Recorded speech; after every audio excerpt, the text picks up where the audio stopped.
नमस्कार दोस्तों, स्वागत है आप सभी का हमारे चैनल भक्ति ज्ञान में। दोस्तों, आज मैं आपको बुधवार की व्रत कथा सुना रहा हूँ। बहुत समय पहले की बात है कि एक साहूकार का नया नया विवाह हुआ था। उसकी पत्नी मायके गई हुई थी। नया नया विवाह था, नई नई उमंग थी। साहूकार का परिवार भी कुछ खास बड़ा नहीं था।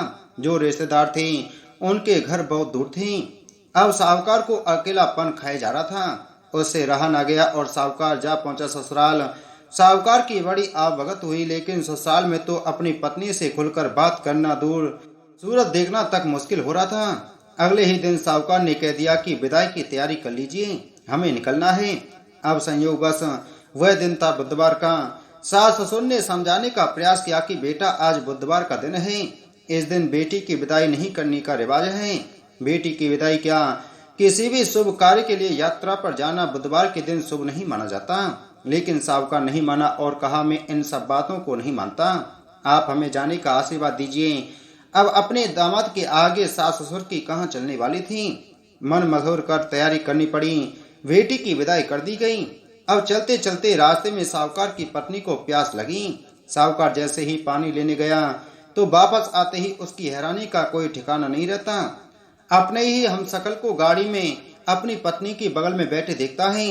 उसकी पत्नी भी एक शकल के दो दो व्यक्तियों को देखकर परेशानी में पड़ गई कि उसका पति कौन सा है।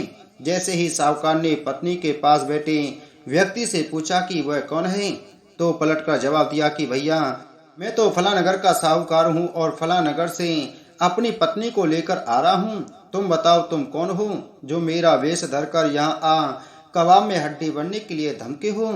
ऐसे बहसबाजी करते करते दोनों में झगड़ा बढ़ गया। झगड़े को देखते हुए राज्य के सिपाही वहां आ पहुंचे और साहूकार को पकड़ लिया। अब सिपाही भी चक्कर में थे कि दोनों की शक्ल तो एक समान है। उन्होंने साहूकार की पत्नी से पूछा कि उसका पति इनमें से कौन सा है।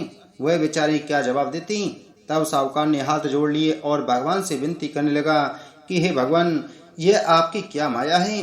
तभी आकाशवाणी हुई कि मूर्ख, याद कर, कुछ देर पहले ही तूने अपने सास ससुर की आज्ञा न मानकर भगवान बुद्ध का अपमान किया और बुधवार के दिन तू अपनी पत्नी को लेकर चल पड़ा, जबकि तूने इस दिन गमन नहीं करना चाहिए था। यह स्वयं बुद्ध देव हैं जो तुम्हें सबक सिखाने के लिए तुम्हारे वेश में आए हैं। तब साहूकार ने कान पकड़कर माफी मांगी और आगे से कभी भी ऐसा न करने का वचन किया और बुधवार को नियम पूर्वक व्रत पालन करने का संकल्प किया। तब जाकर साहूकार के रूप में प्रकट हुए बुद्ध देवता अंतर्ध्यान हुए और साहूकार अपनी पत्नी को लेकर घर जा सका। इस घटना के पश्चात साहूकार और उसकी पत्नी दोनों नियमित रूप से बुधवार का व्रत पालन करने लगे। मानता है कि जो भी व्यक्ति इस कथा को कहता है या सुनता है या फिर पढ़ता है, उसे बुधवार के दिन यात्रा करने से किसी तरह का दोष नहीं लगता और समस्त सुखों की प्राप्ति होती है। बुध ग्रह की शांति और सर्व सुख के इच्छुक स्त्री पुरुष बुधवार के इस व्रत को कर सकते हैं। ज्ञान, बुद्धि, कार्य, व्यापार आदि में उन्नति के लिए भी बुधवार का व्रत बेहद ही शुभ और फलदायी माना जाता है। बुधवार के दिन बुद्ध देवता के साथ साथ भगवान गणेश जी की पूजा का भी विधान है। एक गांव में एक भाई बहन रहते थे। बहन का नियम था कि वह अपने भाई का चेहरा देखकर ही खाना खाती थी। हर रोज वह सुबह उठती थी और जल्दी जल्दी सारा काम करके अपने भाई का मुख देखने के लिए अपने घर जाती थी। एक दिन रास्ते में एक पीपल के नीचे गणेश जी की मूर्ति रखी थी। उसने भगवान के सामने हाथ जोड़कर कहा कि मेरे जैसा अमर सुहाग और मेरे जैसा अमर पीहर सबको दीजिए। यह कहकर वह आगे बढ़ जाती थी। जंगल की झाड़ियों के कांटे उसके पैरों में चुभा करते जाते थे।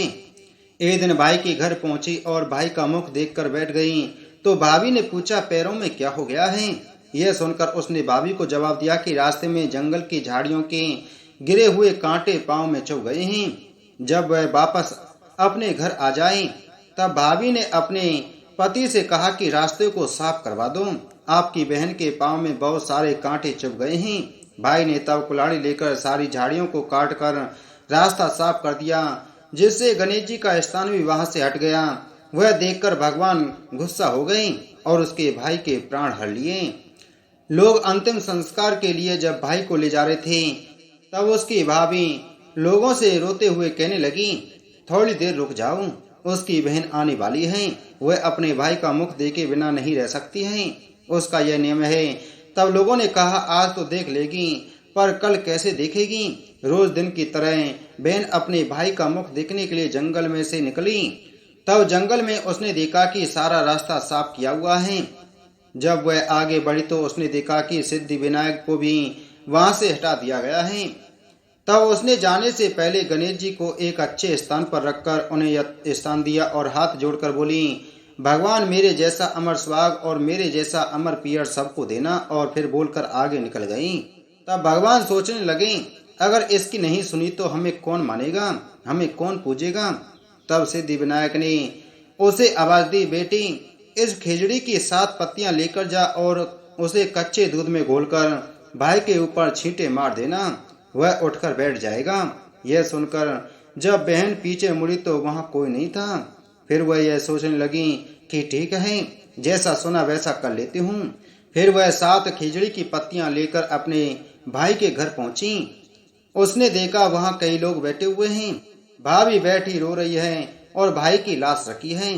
तब उसने उस पत्तियों को बताए हुए नियम के तहत भाई के ऊपर इस्तेमाल किया।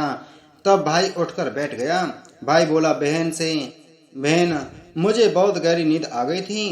तब बहन बोली, यह नींद किसी दुश्मन को भी न आए। और उसने सारी बात अपने भाई को बता दी। हे गणेश जी महाराज, जैसे आपने बहन की सुनी ऐसे ही आप सभी की सुनना। कहानी कहने वाले, सुनने वाले और हुंकारा भरने वाले वह सभी के परिवार वालों की सुनना। बोलो गणेश जी महाराज की जय।